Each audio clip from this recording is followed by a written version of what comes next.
मैत्रिणींनो, आज मी खूप दिवसात तुम्हाला रेसिपी दाखवत आहे। खानदेशी पाटोड्यांची रेसिपी आपल्याला आज बघायची आहे। त्यासाठी मी घेतले आहे तर खोबरं भाजून घेतलं आहे, कांदा भाजून घेतलेला आहे, लसूण, आले, लाल तिखट, मसाला, हळद आणि धने जिरे पूड पण टाकणार आहे। तर अशा पद्धतीने मी हे सगळं आता मिक्सर मधून वाटून घेते आणि मग बोलूयात।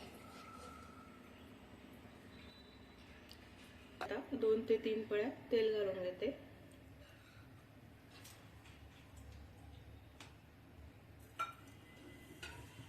पाणी पण गरम करायला ठेवलेलं आहे भाजीसाठी।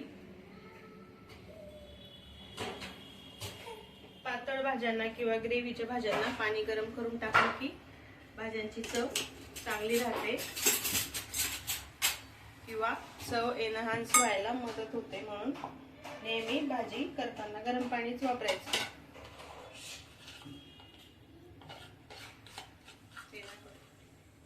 अशा पद्धतीने हा मी मसाला आता वाटून घेतलेला आहे। आता आपण आमटीला आधी फोडणी देऊन घेऊया। इथे आता जिरे, मोहरी थोडंसं घालते फोडणीला आणि मग आता आपण हा मसाला छान असा फ्राय करून घ्यायचा आहे।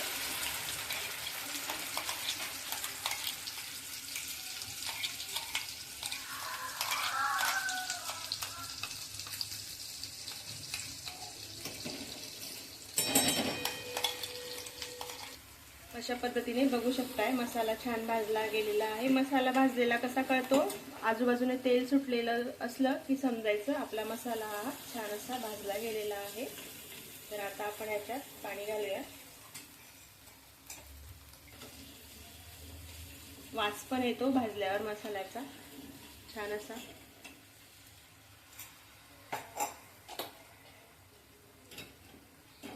आपल्या अंदाजानुसार आपण याच्यात आता क्वांटिटी किती घ्यायची आहे त्याप्रमाणे पाणी घेणार आहोत। आता पाणी जरा जास्त घालायचं, ही आमटी पातळ ठेवायची। मग त्यात आपण त्या पाटोळ्या घातल्यावर ती बरोबर घट्ट होते। आता यात फक्त मीठ घालायचं राहिलेलं आहे, ते आपण घालून घेऊया चवीनुसार। चवीनुसार मी याच्यात मीठ घालते। आमटीला उकळी येते तोपर्यंत आपण पीठ मळून घेऊया। इथे आता आपण पीठ मळून घेऊया पाटोडीसाठी लागणार। इथे मी लाल तिखट घातलेलं आहे, लसणाचं तिखट माझं नेहमीच असतं ते मी घालत आहे। चवीनुसार मीठ घालायचं। थोड्याशा ओवा घेते, हातावर क्रश करून घ्यायच्या आणि मग त्या घालायच्या। थोडीशी गरजेनुसार हळद, त्यानंतर धने जिरे पूड आणि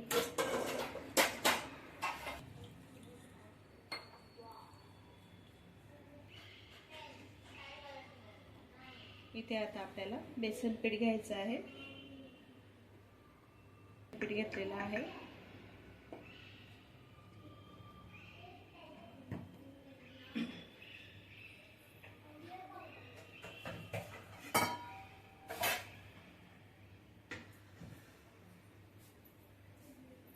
आणि बाइंडिंग साठी थोडंसं घेते गव्हाचं पीठ, नाही घातलं तरी चालतं।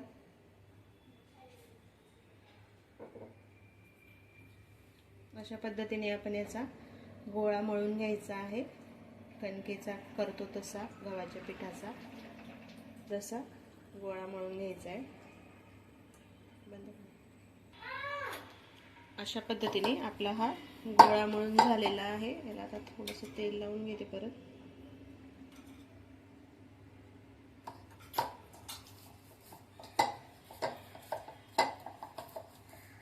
आणि मग आपण आता पोळपाटावर ते लाटून घ्यायचं आहे।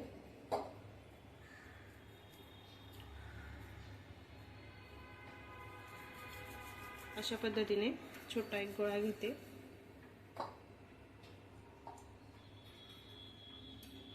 तेल जरा जास्त लावायचं खाली, जेणेकरून चिकटणार नाही। अशा पद्धतीने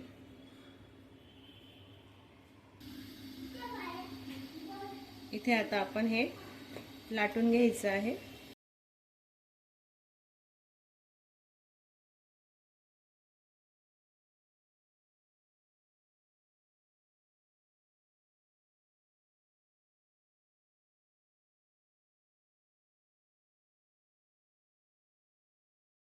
आणि सोबतच भाजीलाही उकळी येऊ द्यायची आहे. भाजीला उकळी आलेली आहे. आता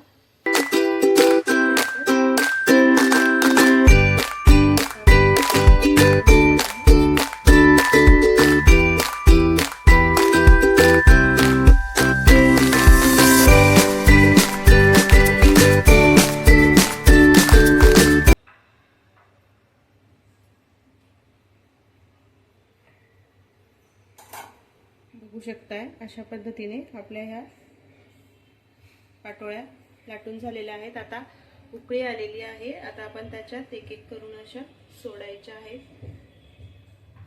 भाजीला उकळी आल्याशिवाय त्या टाकायच्या नाहीये, म्हणून आपण आधी भाजीला उकळ काढून घेतलेली आहे.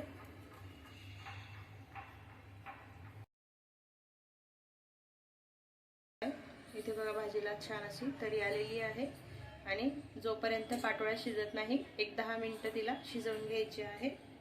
आणि मी आता इथे सर्व करून घेते. बघू शकताय इथे आता आपली पाटोळ्यांची भाजी रेडी झालेली आहे. आपण भाकरीसोबत, भातासोबत, चपातीसोबत ही आमटी किंवा पाटोळ्यांची आमटी आपण सर्व करू शकतो. तर अशा पद्धतीने कशी वाटली रेसिपी ते सांगा आणि व्हिडिओला लाईक, शेअर, सबस्क्राईब करायला विसरू नका. भेटूया पुढच्या व्हिडिओत. तोपर्यंत बाय.